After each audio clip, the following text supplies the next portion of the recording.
I am so pissed.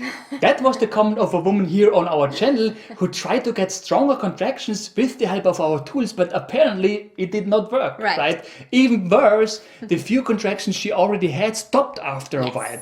And when we read her comment, we were like, yeah, it's pretty obvious why your contractions stopped. And apparently this is something that we have not yet made very clear on our channel. Yes. So in this video, we are going to share with you the number one secret, the very thing you have to know if you either want to get labor started or if you want labor to progress to get stronger contractions. Yes, this is Nathalie, a pregnancy and birth consultant and TCM therapist. And that's Mathias, a researcher and Science Geek, and we help expecting mummies and their babies naturally and science-based. So let us share a secret with you.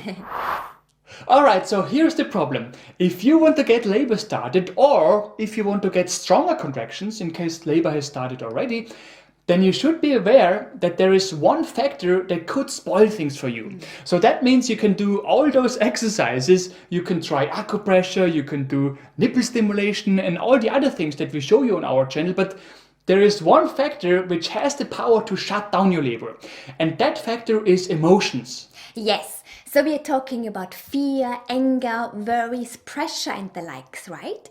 Because all those emotions can make the body believe that it is exposed to some sort of danger, and that feeling of danger can trigger a state of emergency inside the body which can shut down labor or prevent it from starting in the first place, right?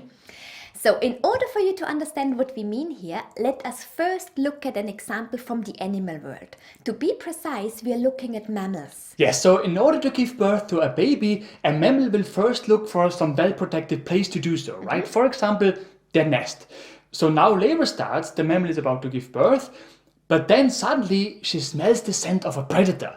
So imagine that. You are an antelope, you are in labor, you're about to give birth, but then a lion looks around the corner and says, "Oh, hi there, lunch."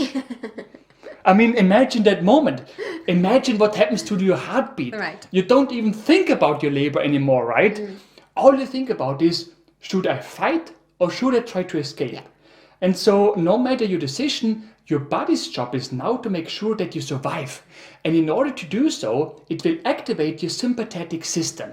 Yes, your sympathetic system will now trigger a number of processes inside your body to make sure that you can fight or escape. For example, it will produce adrenaline to make you alert, it will increase your heartbeat, it will increase the oxygen intake of the lungs, and at the same time, it will shut down systems that the body currently does not need in order to avoid an unnecessary waste of energy.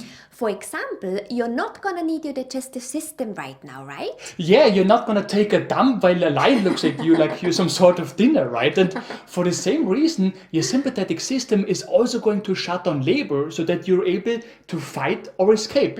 And by the way, we can actually prove that this happens. In our free mini birthing course that you can find in the description below this video, we show you with the help of a measurement device how breathing in an uncontrolled way during labor can also lead to an increase of the sympathetic activity and thus have a negative effect on your labor, even if you have an epidural, by the way. So if you like, watch it right after this video. But back to our example from the animal world. Yes, so the problem is that the same mechanism that we just talked about in our animal example also works in the exact same way in humans.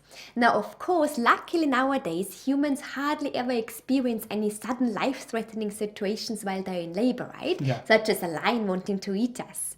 The problem is, though, that in the presence of extreme emotions like the ones we mentioned, such as fear, anger, worry and the likes, our body will still respond in the exact same way as in the animal example.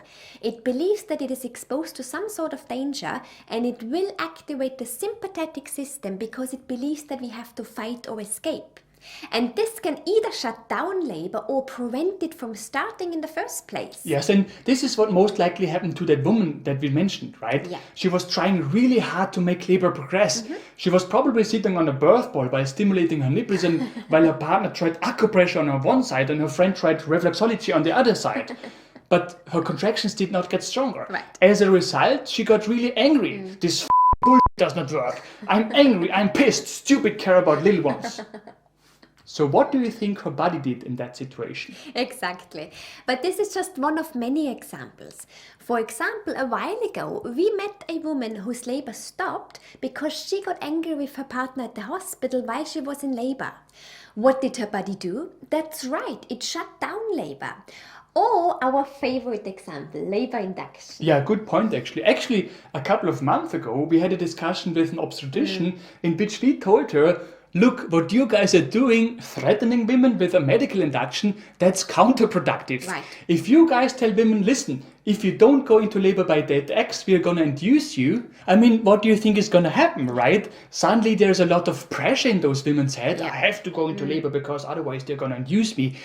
And this is exactly when it's least likely to happen, right? Yes, and because of that, whenever you try anything to induce labor or help labor progress, please take a moment and also observe yourself and check what is going on in your mind right now. Are you frustrated? Are you fearful? Are you full of anger? Or maybe you're just extremely stressed? Yeah. Because whenever that's the case, the first thing you should do is work on these emotions. Yes, a conversation with your partner can be a start, but at Nathalie's practice and in our courses, we also apply tools that are being used in professional therapy to deal with fears and worries. Alternatively, or in addition, TCM treatments could help. Yes, but it could also be meditations or a massage treatment, yoga, whatever helps you relax. So again, keep your emotions under control if possible and use all the help that you can get to do so. Yes, now, a very important final word. We clearly want to point out that it would be wrong to assume that it is always emotions that are responsible if your labor does not progress or does not start, right? That's not what we are trying to say, okay? All we're trying to say is that if your body is in that state of emergency, it could prevent the very things from happening that you want to happen in the first place. So that's the basis to look out for. Right. However, while that's the basis, it should also be clear that it's not only a matter of your mind, it is also a matter of your body and your baby. Yes, and I think we have mentioned it many times on our channel that the ideal situation for labor to start or to progress would be when your baby is head down, is facing your back and is engaged in your pelvis so that baby's head is well applied onto your cervix. As a result, when your baby's position is not optimal, it could also be the reason why your labor does not start or not progress. In fact, it is the most common reason. Yes, so whenever you are in a situation when labor does not start or does not progress, the most important thing to do is try to keep calm. Yes, trust that your body knows what it is doing, okay? Your body is made for this. And if labor is not starting or not progressing, then there is a reason for that. Yes, all you can do is try your best to support your body and your baby with the tools and treatments that we show you on our channel and in our courses, right? And by the way, since we were talking about breathing during labor, breathing is really a wonderful thing because if you do it the right way, it allows you, among others, to activate your parasympathetic system, which is the counterpart of the sympathetic system.